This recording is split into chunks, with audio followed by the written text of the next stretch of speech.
and daring.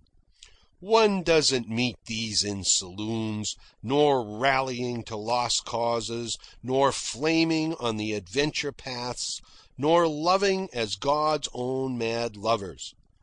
They are too busy keeping their feet dry, conserving their heartbeats, and making unlovely life successes of their spirit mediocrity. And so I draw the indictment home to John Barleycorn. It is just those, the good fellows, the worthwhile, the fellows with the weakness of too much strength, too much spirit, too much fire and flame of fine devilishness that he solicits and ruins. Of course, he ruins weaklings, but with them, the worst we breed, I am not here concerned. My concern is that it is so much of the best we breed whom John Barleycorn destroys. And the reason why these best are destroyed is because John Barleycorn stands in every highway and byway, accessible, law-protected, saluted by the policeman on the beat, speaking to them, leading them by the hand to the places where the good fellows and daring ones foregather and drink deep. With John Barleycorn out of the way, these daring ones would still be born, and they would do things instead of perishing. Always I encountered the camaraderie of drink. I might be walking down the track to the water tank to lie in wait for a passing freight train, when I would chance upon a bunch of alky stiffs. An alky stiff is a tramp who drinks druggists' alcohol. Immediately, with greeting and salutation, I am taken into the fellowship. The alcohol, shrewdly blended with water, is handed to me, and soon I am caught up in the revelry, with maggots crawling in my brain and John Barleycorn whispering to me that life is big, and that we are all brave and fine, free spirits sprawling like careless gods upon the turf and telling the 2x4 cut and dried conventional world to go hang. End of chapter 13. Chapter 14. Back in Oakland from my wanderings, I returned to the waterfront and renewed my comradeship with Nelson, who was now on shore all the time and living more madly than before.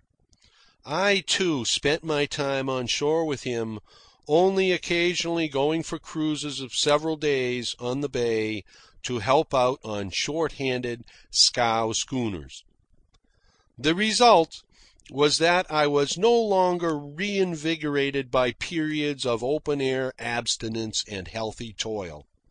I drank every day, and whenever opportunity offered, I drank to excess.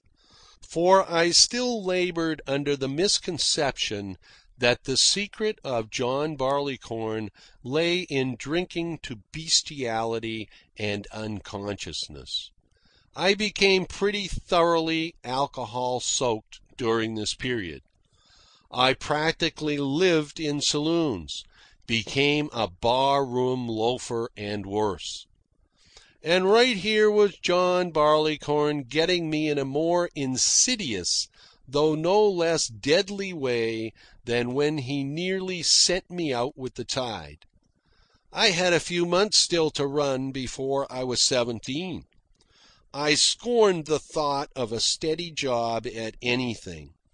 I felt myself a pretty tough individual in a group of pretty tough men. And I drank because these men drank and because I had to make good with them. I had never had a real boyhood, and in this, my precocious manhood, I was very hard and woefully wise. Though I had never known girl's love even, I had crawled through such depths that I was convinced absolutely that I knew the last word about love and life. And it wasn't a pretty knowledge. Without being pessimistic, I was quite satisfied that life was a rather cheap and ordinary affair. You see, John Barleycorn was blunting me. The old strings and prods of the spirit were no longer sharp. Curiosity was leaving me. What did it matter what lay on the other side of the world? Men and women, without doubt, very much like the men and women I knew, marrying and giving in marriage, and all the petty run of petty human concerns, and drinks, too. But the other side of the world was a long way to go for a drink. I had but to step to the corner and get all I wanted at Joe Vigi's. Johnny Heinhold still ran the Last Chance, and there were saloons on all the corners and between the corners. The whispers from the back of life were growing dim as my mind and body soddened. The old unrest was drowsy. I might as well rot and die here in Oakland as anywhere else. And I should have so rotted and died, and not in very long order either, at the pace John Barleycorn was leading me, had the matter depended wholly on him. I was learning what it was to have no appetite. I was learning what it was to get up shaky in the morning, with a stomach that quivered, with fingers touched with palsy, and to know the drinker's need for a stiff glass of whiskey neat in order to brace up. Oh, John Barleycorn is a wizard dopester. Brain and body, scorched and jangled and poisoned, return to be tuned up by the very poison that caused the damage. There is no end to John Barleycorn's tricks. He had tried to inveigle me into killing myself. At this period, he was doing his best to kill me at a fairly rapid pace. But, not satisfied with that, he tried another dodge. He very nearly got me, too, and right there I learned a lesson about him. Become a wiser, a more skilful drinker. I learned there were limits to my gorgeous constitution, and that there were no limits to John Barleycorn. I learned that in a short hour or two he could master my strong head, my broad shoulders and deep chest, put me on my back, and with a devil's grip on my throat, proceed to choke the life out of me. Nelson and I were sitting in the Overland House.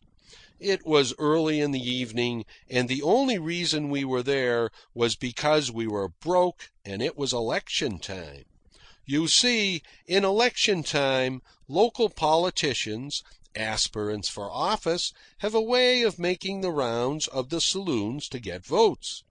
One is sitting at a table, in a dry condition, wondering who is going to turn up and buy him a drink, or if his credit is good at some other saloon, and if it's worthwhile to walk that far to find out, when suddenly the saloon doors swing wide and enters a bevy of well-dressed men, themselves usually wide and exhaling an atmosphere of prosperity and fellowship. They have smiles and greeting for everybody, for you, without the price of a glass of beer in your pocket, for the timid hobo who lurks in the corner and who certainly hasn't a vote, but who may establish a lodging-house registration. And do you know, when these politicians swing wide the doors and come in, with their broad shoulders, their deep chests, and